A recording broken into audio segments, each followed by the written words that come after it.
আসসালামু আলাইকুম বন্ধুগণ, আমরা আপনাদেরকে আজকে যে মসজিদটি দেখাচ্ছি সেটি হচ্ছে পৃথিবীর বিখ্যাত কয়েকটি মসজিদের মধ্যে এই একটি মসজিদ, যে মসজিদে সালাত আদায় করার জন্য পৃথিবীর বিভিন্ন স্থান থেকে মুসল্লিগণ ছুটে আসেন পৃথিবীর বিভিন্ন স্থান থেকে পর্যটকগণ। আমরা আপনাদেরকে এই মসজিদের ভিতরের অংশ বেশ কয়েকদিন আগে দেখিয়ে দিয়েছি, আপনারা দেখে নিতে পারেন। এবার বাহিরের অংশটি আপনাদেরকে পুঙ্খানুপুঙ্খ রূপে দেখানোর চেষ্টা রয়েছে।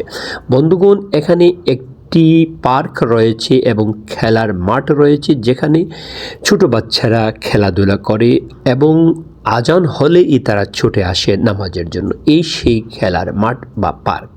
বন্ধুগণ, এই মসজিদটির নাম হচ্ছে রাসূলুল্লাহ মসজিদ। মসজিদটি অবস্থান করছে তাবুক শহরে, অর্থাৎ তাবুকে রাসূল করিম সাল্লাল্লাহু আলাইহি ওয়াসাল্লামের মসজিদ, অর্থাৎ রাসূলুল্লাহ মসজিদ। বিস্তারিত আমাদের অন্য ভিডিওতে রয়েছে, দেখে নিন।